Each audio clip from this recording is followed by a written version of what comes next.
Karir, di mana media pohon karir yang saya gunakan ini fungsinya untuk memberikan layanan beberapa layanan atau informasi mengenai karir dan atau pekerjaan ataupun profesi yang sudah saya siapkan di pohon karir ini. Jadi di sini saya nantinya akan memberikan sedikit penjelasan mengenai apa saja sih pengertian dari pekerjaan, dari profesi dan lain sebagainya. Lalu nanti saya akan menjelaskan beberapa hal yang berkaitan dengan profesi dan pekerjaan yang ada di sebelah saya ini, yaitu pohon karir. Media pohon karir ini saya gunakan sebagai alternatif untuk agar peserta didik bisa memahami pekerjaan atau profesi apa saja yang ada di Indonesia.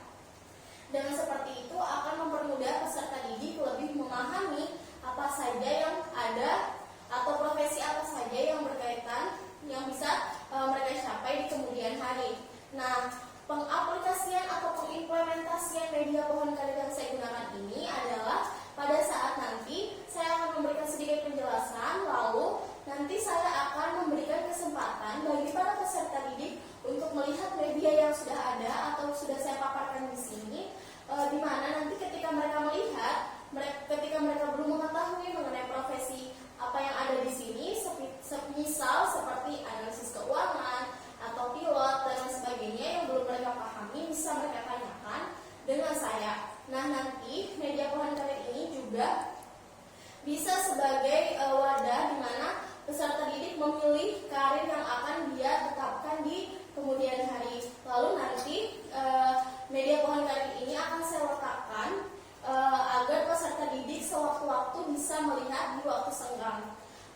Media pohon karir yang saya gunakan di sebelah saya ini terbuat dari ranting pohon bekas, di mana ranting pohon ini saya ikatkan kertas yang berisikan beberapa karir, profesi ataupun pekerjaan yang ada di Indonesia. Lalu di bawahnya saya tumpukan ada beberapa pasir untuk menahan ranting tersebut, dan di sini juga ada pot. Nah, sehingga media pohon karir ini saya harapkan bisa berguna agar peserta didik memahami dan mengetahui apa saja profesi dan pekerjaan yang ada di Indonesia. Mungkin kurang lebih penggunaan atau pengimplementasian media karir yang ada di sini kurang lebihnya mohon dimaafkan. Terima kasih. Assalamualaikum warahmatullahi wabarakatuh.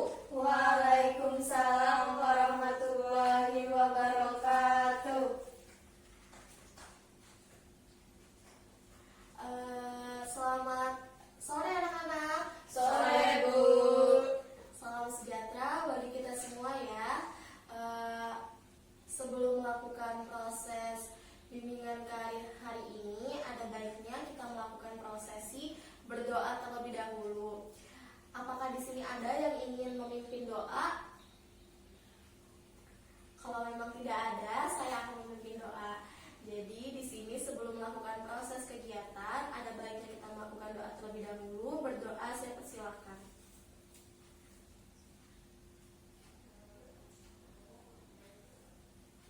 Berdoa selesai. Alhamdulillahirrahmanirrahim. Terima kasih banyak kepada anak-anak sekalian yang sudah hadir di dalam proses bimbingan kelompok kita hari ini, di mana kita akan mengenal beberapa profesi-profesi atau karir-karir yang sudah saya tulis di sini dengan media pohon karir. Jadi di sini saya juga berterima kasih banyak kepada anak-anak sekalian karena sudah mau hadir di ruangan kita ini atas kesepakatan kita bersama di hari Jumat ini tanggal 4 Desember tahun 2020 pukul 16.00. Anak-anak sekalian, sebelum melakukan proses bimbingan kita hari ini, Ibu pengen tanya terlebih dahulu nih sama kalian. Bagaimana kabar kalian hari ini? Baik, Bu. Baik ya, alhamdulillahirrahmanirrahim. Karena kondisi kalian baik, karena memang di tengah pandemi seperti ini kondisi fisik itu memang harus dijaga. Imun tubuh kalian juga harus tetap stabil agar kalian terhindar dari penyakit. Karena Ibu juga sangat mengkhawatirkan keadaan kalian, walaupun pada dasarnya kita belajar sekarang melalui via online saja. Nah, anak-anak sekalian, di sini Ibu juga mengingatkan kepada kalian untuk terus menjaga protokol kesehatan yang sudah diberlakukan oleh pemerintah agar COVID-19 ini cepat selesai. Anak-anak sekalian, sebelum melakukan proses pengenalan terhadap profesi-profesi yang ada di media Pohon Karir ini, ada baiknya Ibu menjelaskan terlebih dahulu nih. Tapi sebelumnya Ibu pengen tanya sama kalian dulu nih, apakah kalian sudah mengetahui apa sih itu bimbingan kelompok? Jadi di sini karena kalian belum mengetahui apa sih itu bimbingan kelompok, di sini Ibu menggunakan bimbingan kelompok dengan maksud bahwa bimbingan kelompok itu sendiri dapat dikatakan sebagai suatu kegiatan yang dilakukan oleh 2 hingga 10 orang secara berkelompok untuk memanfaatkan dinamika kelompok, yakni untuk memanfaatkan interaksi sosial kalian, di mana di dalam bimbingan kelompok ini kalian bisa bertukar pikiran, ide, gagasan ataupun wawasan yang mana kalian di sini akan dipimpin oleh saya sendiri sebagai seorang konselor yang nantinya akan membahas tentang berbagai profesi ataupun karir-karir yang ada di media kita hari ini, yaitu Pohon Karir. Nah, selanjutnya Ibu pengen tanya juga nih sama kalian, apakah kalian sudah mengetahui apa saja tujuan dari bimbingan kelompok kita hari ini? Belum ya? Baik, jadi tujuan bimbingan kelompok kita hari ini, yang pertama kita harus pahami adalah bahwa tujuan bimbingan kelompok yang pertama adalah kita dengan adanya bimbingan kelompok, di sini kita bisa mampu berbicara di depan orang banyak. Jadi kita di dalam bimbingan kelompok ini akan diasah untuk berbagi setiap pemikiran yang kita rasakan, sehingga kita bisa lebih melakukan sharing kepada teman-teman kalian yang ada di bimbingan kelompok hari ini. Lalu selanjutnya yang kedua adalah mampu mengeluarkan pendapat, ide ataupun gagasan. Nah, dengan terbentuknya bimbingan kelompok kita hari ini, sudah selayaknya bahwa ini adalah tempat di mana atau wadah di mana kalian mengeluarkan pendapat kalian atau ide-ide kalian mengenai topik pembahasan yang akan kita bahas hari ini, yaitu mengenai karir. Lalu selanjutnya yang ketiga adalah ini bimbingan kelompok dilakukan dengan tujuan agar bisa menghargai pendapat orang lain. Jadi dengan adanya bimbingan kelompok sudah sama seperti pengertiannya bahwa di sini sifatnya kalian itu berkelompok bukan individu, sehingga karena sistemnya ini kelompok, jadi kalian harus bisa menghargai pendapat dari teman-teman kalian. Selanjutnya yang keempat adalah bertanggung jawab atas pendapat yang sudah kalian sampaikan.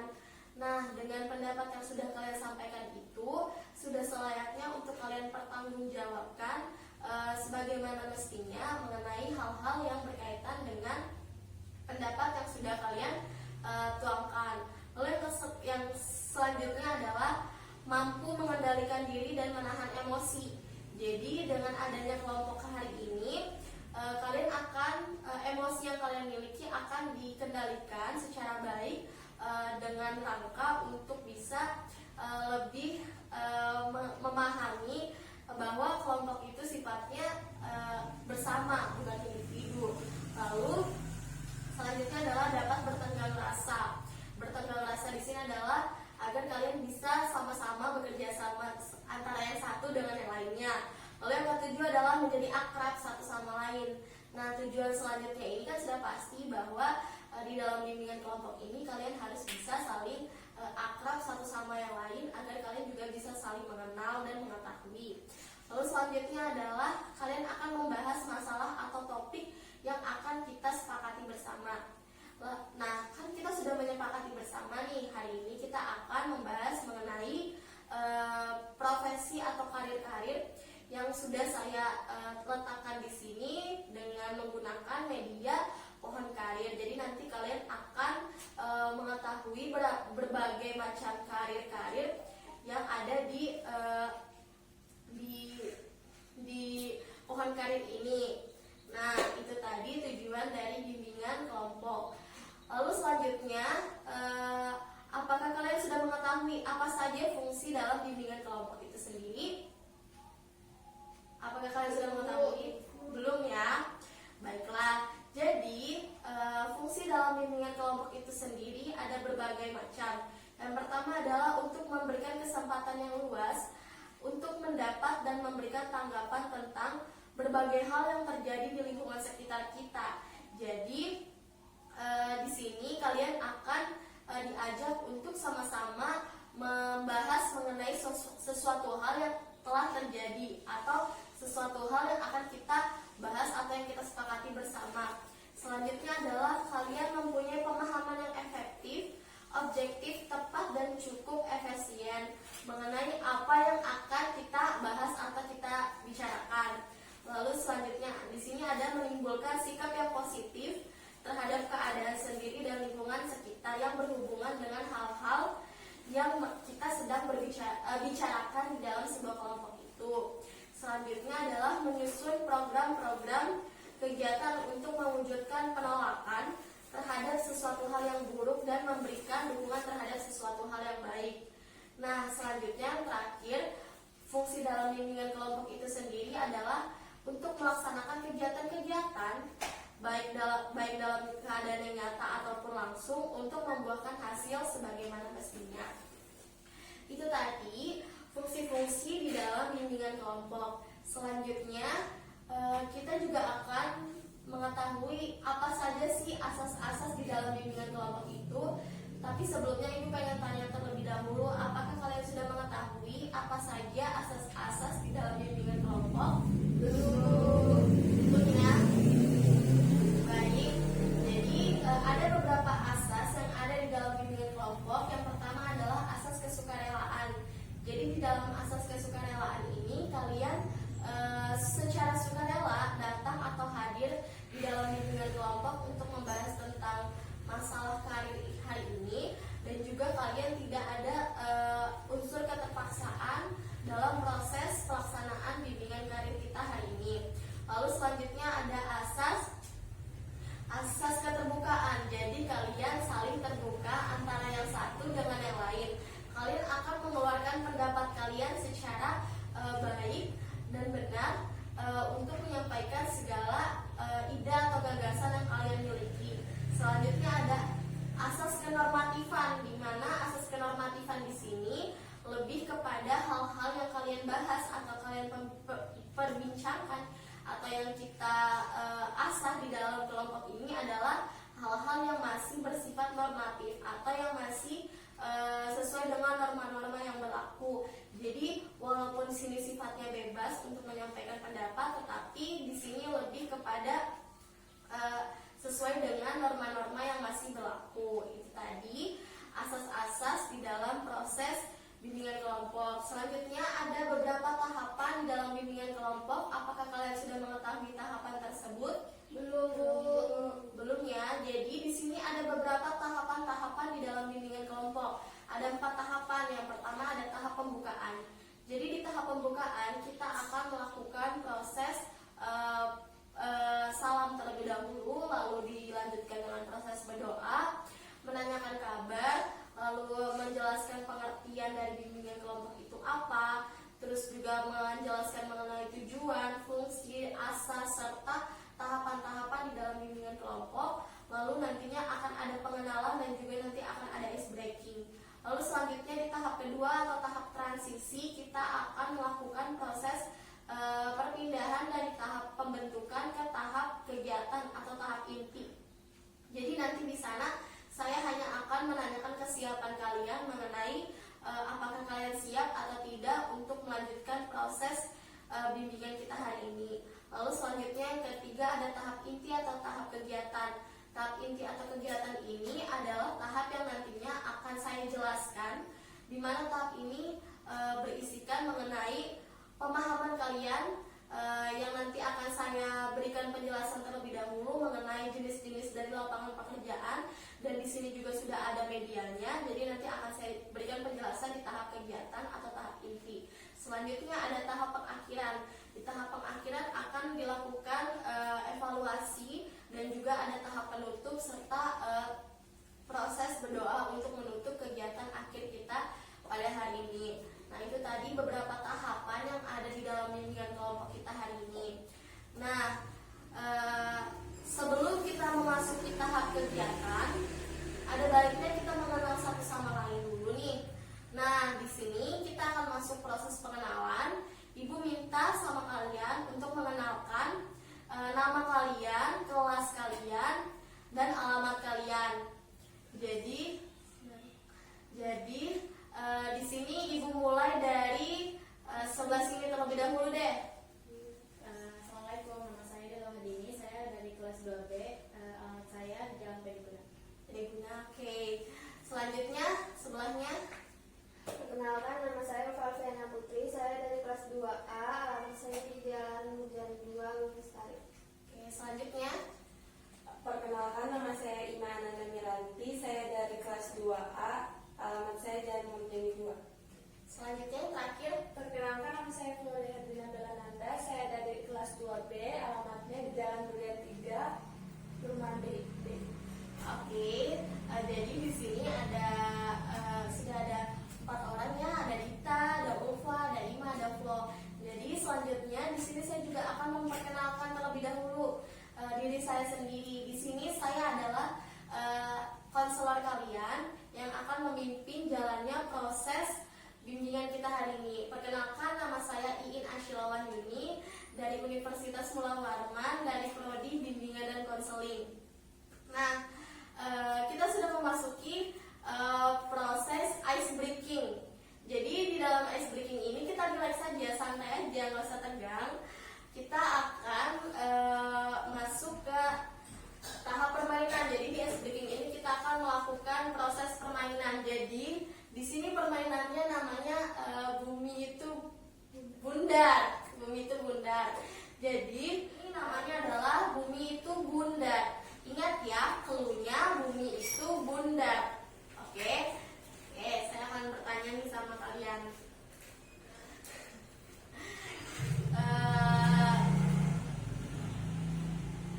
30 tambah 1 berapa? 31. 1.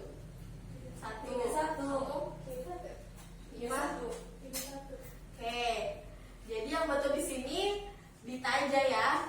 Oke, kita ulang lagi. Dengar ya, cluenya adalah bumi itu bundar. Oke, bumi itu bundar. Jadi kita lanjut ke pertanyaan selanjutnya. 400 ditambah 20 berapa? 3. Ulfa 3. Dita 2. Salah, Dita salah ya di sini. Oke, kita lanjut sekali lagi. Ingat ya, cluenya bumi itu bundar. Oke, bumi itu bundar. Oke, pertanyaan terakhir. 1000 ditambah 20 berapa? 5. Mau Pak, relax saja, relax. 5. Yang benar di sini adalah Flo dan Dita. 1000 kan 1000 kan 3 tambah 20 kan 2. 20. Oh iya, 4. Jadi maksudnya di sini adalah kalau saya bilang bumi itu bundar, berarti yang dihitung di sini hanya bundarnya saja, nolnya saja. Oke, nggak apa-apa. Tadi itu adalah permainan yang fungsinya agar kalian lebih rileks dalam melakukan proses bimbingan kita hari ini. Nah, hari ini kita sudah memasuki tahap transisi. Nah, di tahap transisi ini saya ingin menanyakan dulu nih, apakah anak-anak sekalian sudah siap untuk melakukan proses tahap kegiatan ke tahap selanjutnya? Siap, Bu. Siap ya? Oke, kita sudah memasuki tahap kegiatan atau tahap inti. Jadi di tahap ini kita akan membahas mengenai jenis-jenis lapangan pekerjaan. Nah, yang pertama adalah mengenai pengertian dari bekerja. Jadi kalian bisa membuka PPT yang sudah saya kirimkan via WhatsApp di grup kita tadi ya. Karena di sini ada keterbatasan dalam proyektor kita, jadi saya hanya mengirimkan PPT yang sudah ada melalui media ponsel kalian masing-masing. Nah, di sini saya akan menjelaskan nih apa sih pengertian dari bekerja. Nah, sebelum kita mengetahui apa saja jenis-jenis lapangan pekerjaan, kita harus mengetahui dulu apa sih yang dinamakan atau apa sih artinya dalam proses bekerja itu. Jadi, di sini apakah sudah tahu apa sih yang namanya bekerja itu? Apakah sudah mengetahui? Belum ya? Jadi bekerja itu sendiri adalah usaha yang dilakukan seseorang untuk mendapatkan penghasilan. Jadi, seseorang yang melakukan proses bekerja di sini adalah usaha mereka untuk melakukan suatu hal dengan tujuan agar mendapatkan penghasilan atau upah yang dilakukan dari hasil kerja yang sudah mereka lakukan tersebut. Nah, setiap orang pastinya perlu sekali bekerja dikarenakan dengan bekerja seseorang ini akan terpenuhi segala kebutuhannya, baik itu kebutuhan pribadi maupun kebutuhan keluarganya. Jadi kan sudah sering sekali kalian mendengar bahwa tanggung jawab ketika seseorang anak itu sudah tumbuh dewasa, maka dia diharuskan untuk bekerja agar dia tidak menjadi beban keluarganya lagi. Nah, selanjutnya di sini pada slide selanjutnya kalian bisa buka slide selanjutnya. Di sini juga membahas mengenai apa sih tujuan dari bekerja itu. Jadi tujuan bekerja di sini yaitu agar orang yang bekerja di sini dapat memenuhi kebutuhan hidup, meningkatkan pendapatan dan memperoleh kehidupan yang lebih baik dan lebih layak. Nah, sama halnya seperti tadi, seperti pengertiannya bahwa bekerja ya memang pastinya bertujuan agar kita bisa mendapatkan penghasilan untuk memenuhi kebutuhan kita sehari-hari. Nah, penghasilan itulah yang nantinya akan menutupi setiap kekurangan yang ada atau baik secara finansial maupun hal-hal lainnya. Lalu juga meningkatkan pendapatan. Nah, dengan adanya bekerja kita bisa meningkatkan pendapatan yang kita miliki. Nah, lalu selanjutnya adalah untuk memperoleh kehidupan yang lebih baik. Pastinya ketika kita mendapatkan upah dalam proses bekerja itu, nantinya itu yang akan meningkatkan kualitas kehidupan kita, sehingga kita memiliki lebih banyak uang untuk bisa menutupi setiap kekurangan-kekurangan. Nah, karena pada zaman sekarang ini memang yang lebih dominan itu adalah permasalahan keuangan, jadi permasalahan ekonomi ya. Nah, banyak sekali alasan orang yang bekerja untuk menyalurkan kemampuannya juga. Jadi bukan serta-merta hanya mencari upah atau penghasilan dalam bekerja, tetapi banyak sekali juga orang-orang yang bekerja itu dikarenakan karena ingin menyalurkan hobinya atau memang ingin menyalurkan cita-citanya dari kecil. Kayak misalnya ada orang yang cita-citanya dari kecil itu pengen jadi guru. Nah, maka dia pas sudah gede, udah dewasa, dia tumbuh menjadi seorang guru. Lalu ada cita-cita anak yang ingin menjadi seorang dokter. Dari kecil sudah keinginannya menjadi seorang dokter. Dan dia juga pinta di jurusan IPA, misalnya kayak gitu. Jadi dia lebih menyalurkan kemampuannya dia untuk bisa menyalurkan kemampuannya dia lah dalam proses bekerja. Jadi bukan serta-merta hanya menghasilkan uang saja, tetapi bisa juga karena menyalurkan hobi, menyalurkan cita-cita atau keinginan dari kecil. Kalian bisa buka slide selanjutnya. Di slide selanjutnya di sini ada pengertian dari tenaga kerja. Nah, pengertian tenaga kerja ini merupakan penduduk yang berada dalam usia kerja menurut Undang-Undang Nomor 13 Tahun 2003 Bab 1 Pasal 1 Ayat 2 disebutkan bahwa tenaga kerja di sini adalah setiap orang yang mampu melakukan pekerjaan guna menghasilkan barang atau jasa, baik untuk memenuhi kebutuhan sendiri maupun untuk masyarakat. Jadi Tenaga kerja tadi itu artinya bahwa tenaga kerja ini merupakan orang-orang yang melakukan. Jadi orang yang tenaga kerja ini bisa dikatakan sebagai seseorang yang melakukan proses bekerja atau melakukan sebuah pekerjaan yang dimana itu bisa dikatakan untuk menghasilkan sebuah pencapaian atau penghasilannya, baik itu untuk memenuhi kebutuhannya, kebutuhan keluarganya, ataupun kebutuhan-kebutuhan lainnya. Itu tadi pengertian dari tenaga kerja. Selanjutnya ada jenis-jenis lapangan pekerjaan. Jadi ada beberapa jenis-jenis lapangan pekerjaan. Yang pertama ada service occupation, lalu ada profesional, terus ada management position. Jadi service occupation di sini adalah termasuk di dalamnya semua jenis pekerjaan yang mengutamakan pelayanan. Pelayanan di sini contohnya seperti kayak pelayan toko, betul ya, pelayan toko.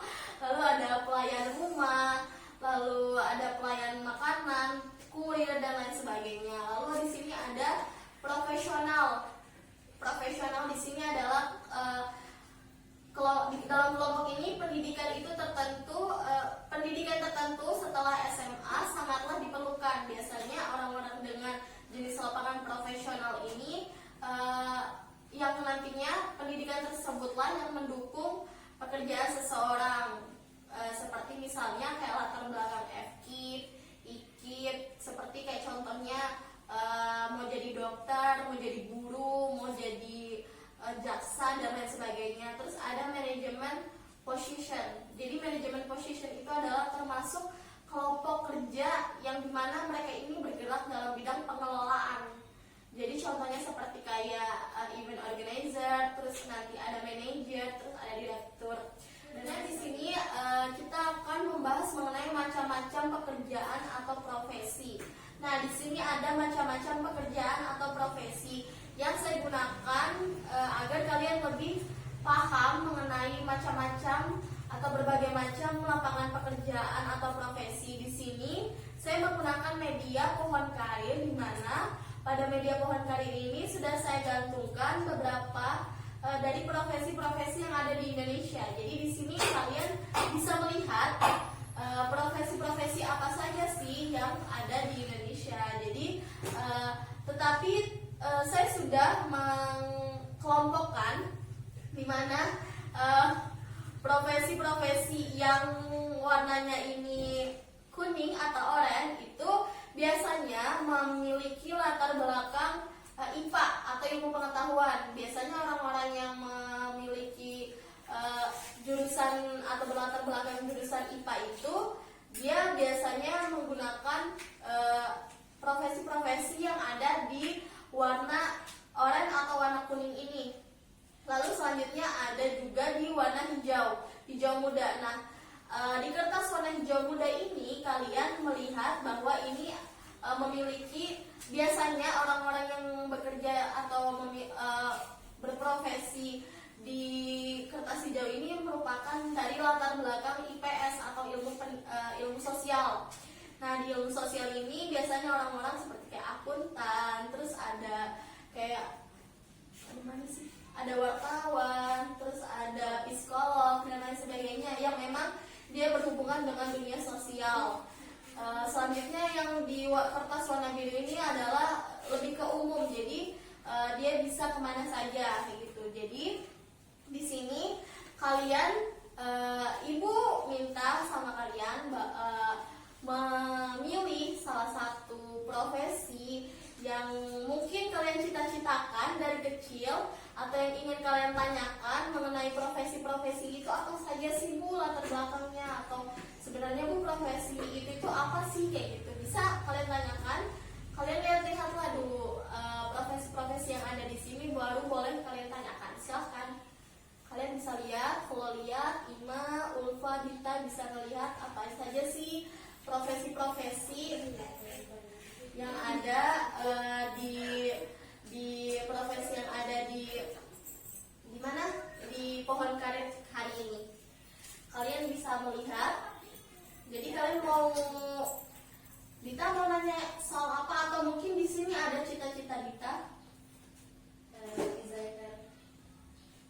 designer ya? Itu cita-cita. Enggak, bukan. Tanya aja. Oh, menanya aja. Jadi desainer ini seperti yang Dita sudah tanyakan ya mengenai profesi pekerjaan desainer ya. Jadi desainer itu masuk ke kemana? Ke profesi atau ke pekerjaan ya anak-anak? Ke pekerjaan. Pekerjaan ya. Kalian sudah bisa membedakan ya profesi dengan pekerjaan? Bisa? Bisa ya. Jadi desainer itu masuk ke pekerjaan. Jadi desainer itu adalah seseorang yang bekerja sebagai perancang busana. Jadi itu biasanya dibutuhkan oleh media-media TV ataupun media-media lainnya yang kayak misal pekerjaan seperti kayak modeling, terus media di televisi, terus juga ada proyek-proyek lainnya yang memang membutuhkan desainer atau perancang busana. Nah, itu tadi pertanyaan dari Dita. Selanjutnya siapa lagi yang ingin bertanya? Bu, Ya, Ulfa. saya mau nanya gimana sih caranya menumbuhkan motivasi di dalam diri biar semangat gitu untuk mengejar cita-cita yang kita mau. Oke. Nah, jadi pertanyaannya Ulfa bagus ya. Bagaimana sih cara menumbuhkan motivasi untuk bisa mengejar cita-cita yang kita inginkan? Nah, misal nih, saya pengen tanya nih sama Ulfa. Ulfa cita-citanya pengen jadi apa? Jadi pengusaha, Bu. Jadi pengusaha. Nah, kan pasti dalam cita-cita yang Ulfa miliki ini sebelumnya pasti kan kepikiran nih kayak maksudnya kenapa sih Ulfa pengen jadi pengusaha? Kenapa Ulfa pengen jadi pengusaha? Biar banyak duit, Bu. Nah, kan itu merupakan itu juga merupakan tujuan dari bekerja itu sendiri. Jadi sebenarnya cara kita menumbuhkan adalah apa sih? Kita tanya dulu sama diri kita, apa sih tujuan kita pengen jadi pengusaha itu apa? Jadi kalau misal nih tujuan kita kayak tadi lupa tadi biar uangnya banyak. Nah, kalau misalnya kita malas-malasan dalam mengejar cita-cita kita, maka tujuan yang tadinya kita pengen duit banyak itu susah. Jadi cara menumbuhkan atau cara yang efektif dalam menumbuhkan motivasi itu adalah dengan mengetahui terlebih dahulu nih tujuan kita apa. Jadi bukan serta-merta kalian sudah menentukan aku pengen jadi pengusaha atau saya Bu pengennya jadi guru atau saya pengen jadi dokter Bu, tapi nggak ada tujuan dalam proses profesi tersebut, maka itu akan sangat sulit. Nah, dengan adanya tujuan ditambah dengan ada kemauan dan usaha, itu nantinya akan mewujudkan cita-cita atau keinginan yang kalian harapkan. Jadi Ulfa, caranya itu lebih kepada bertanya terlebih dahulu nih, tujuan aku dalam memilih profesi ini nih, atau pekerjaan ini itu apa. Kalau misalnya sudah mengetahui tujuannya itu, maka akan sangat mudah Ulfa dalam meningkatkan semangatnya biar bisa menjadi pengusaha yang besar atau terkenal gitu. Selanjutnya siapa lagi yang ingin bertanya? Flo atau Imah mungkin pengen tanya-tanya tentang pekerjaan atau profesi yang ada di pohon karir ini?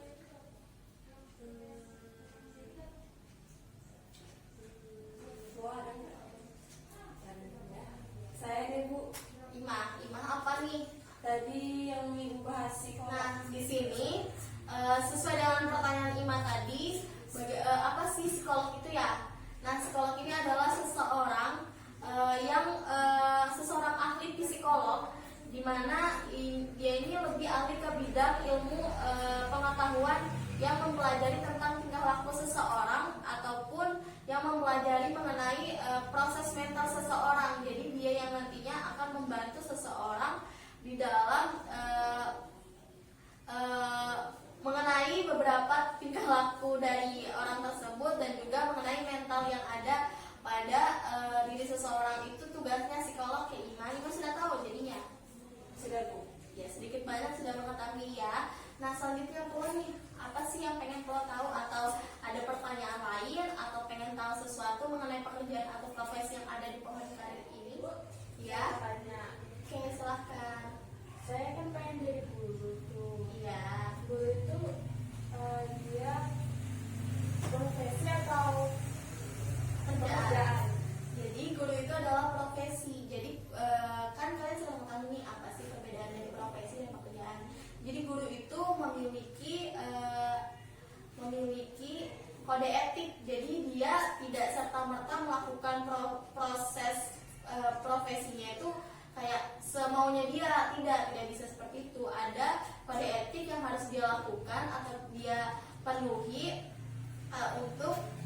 menjaga setiap profesi yang ada. Nah, kalau pengen tahu nih latar belakang guru itu seperti apa ya? Nah, jadi guru ini adalah seseorang yang memiliki latar belakang pendidikan biasanya S1 dari sarjana FKIP atau Fakultas Keguruan Ilmu dan Pendidikan. Di sana biasanya biasanya seseorang guru ini tugasnya adalah mengajar. Misal kayak guru matematika, tugasnya mengajar matematika. Guru bahasa Indonesia tugasnya mengajar bahasa Indonesia. Jadi dia menyesuaikan mata pelajaran apa yang nanti akan dia ambil kayak gitu. Kalau misalnya saya sendiri kan guru BK. Jadi di sini guru BK itu bukan guru mata pelajaran, tapi lebih kepada konselor yang tugasnya itu adalah membantu siswa, bisa dengan menyelesaikan permasalahan siswa atau membantu siswa dalam menentukan karirnya seperti sekarang ini. Nah, itu tadi apakah di sini itu tadi apa ya mengenai guru. Lalu selanjutnya di sini adakah lagi yang ingin bertanya? Tidak ada ya. Oke, jadi saya harap kalian bisa memahami apa saja sih yang ada di pohon karir hari ini. Kurang lebihnya mungkin seperti itu mengenai media pohon karir kita hari ini. Di sini isinya adalah beberapa karir atau pekerjaan. Mungkin di waktu luang atau waktu istirahat kalian bisa melihat pohon ini. Boleh kalian lihat kapanpun kalian mau, dan ketika kalian masih bingung boleh kalian tanyakan sama saya. Oke, kita memasuki tahap pengakhiran. Nah, di tahap pengakhiran ini saya pengen tanya nih sama kalian, apakah kalian bisa memahami apa yang tadinya sudah saya sampaikan mengenai jenis-jenis pekerjaan atau profesi yang ada di media kita hari ini? Bisa Bu. Apakah kalian bisa mengimplementasikan profesi ini di kemudian hari? Insya Allah bisa Bu. Insya Allah bisa. Semoga apa yang kalian cita-citakan bisa terwujud dengan baik asal kalian berusaha ya. Oke, selanjutnya di sini kita sudah memasuki tahap pengakhiran. Sebelumnya saya sebelum menutup bimbingan kita hari ini, ada baiknya kita melakukan proses pembacaan doa terlebih dahulu.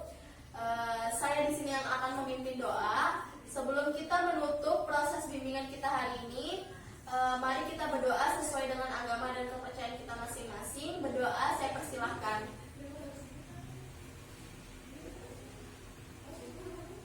Berdoa selesai. Nah, anak-anak, kita sudah ada di penghujung bimbingan. Saya di sini sangat berterima kasih banyak atas kehadiran kalian karena sudah mau hadir di dalam proses bimbingan kita hari ini membahas mengenai profesi atau pekerjaan. Nah, kurang lebihnya mungkin saya mohon maaf. Wassalamualaikum warahmatullahi wabarakatuh. Waalaikumsalam